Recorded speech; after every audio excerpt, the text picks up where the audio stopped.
Monster fish keeping. Hi everybody. Monster fish keeping. Hi everybody. Monster fish keeping. Hey, I've got a new fish. Do you want to see it? Join me as I share this discussion. A lot of persons have monster fish. A fish that is regarded as monster fish. And as I said before, well, probably you might not have seen it, but several friends of mine do have fish that gets very large. And I've mentioned already that my good friend, Mr. Aquarium Monster himself, Mr. E Money, Squad Up, he is not a stranger to monster fish. He has been raising monster fish in his Mofon aquarium for years. And after having conversations with him with regards to how manageable are these monster fish in the space in which he has them, he explains to me that these monster fish after a while are either sold, given away, or exchanged for smaller fish. Then the experience starts again. Many persons have monster fish in ponds at home. And these ponds, although they are large, they are small in comparison to the space that is really required to keep these monster fish. For example, let's look at a pleco. A pleco can go up to 3 feet, right? 36 inches. And it pools a lot, right? And you might have a large pleco in a pond, let's say a 2,000 gallon pond, right? A large pleco create more mess than a stingray, right? Stingray get large and it's very broad, so therefore it needs a large space to swim.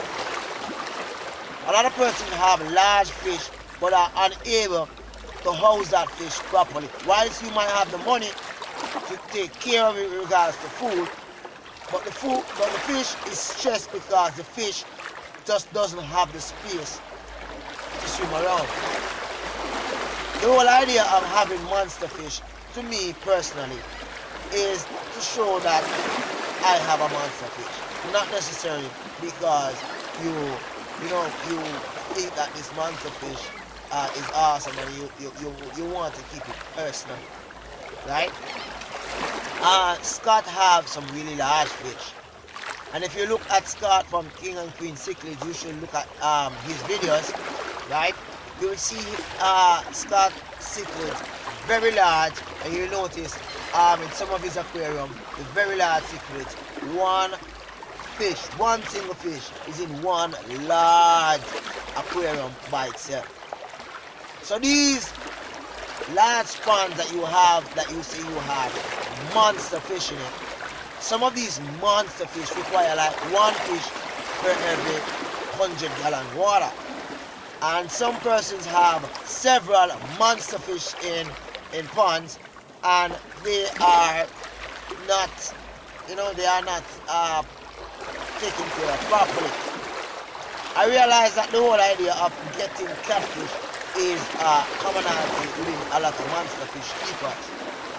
But catfish, after a while, the only tank bait that is good for a catfish is another catfish.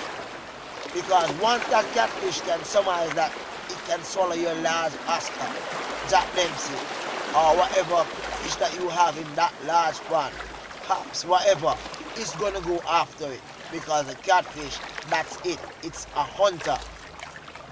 Consider this when considering monster fish. 1. Do I have the adequate filtration to manage this monster fish aquarium or what? 2. Can I afford to feed this monster fish? 3. Do I have the space to keep this monster fish? And 4. Am I doing this monster fish justice? In the sense that will this monster fish actually become a monster?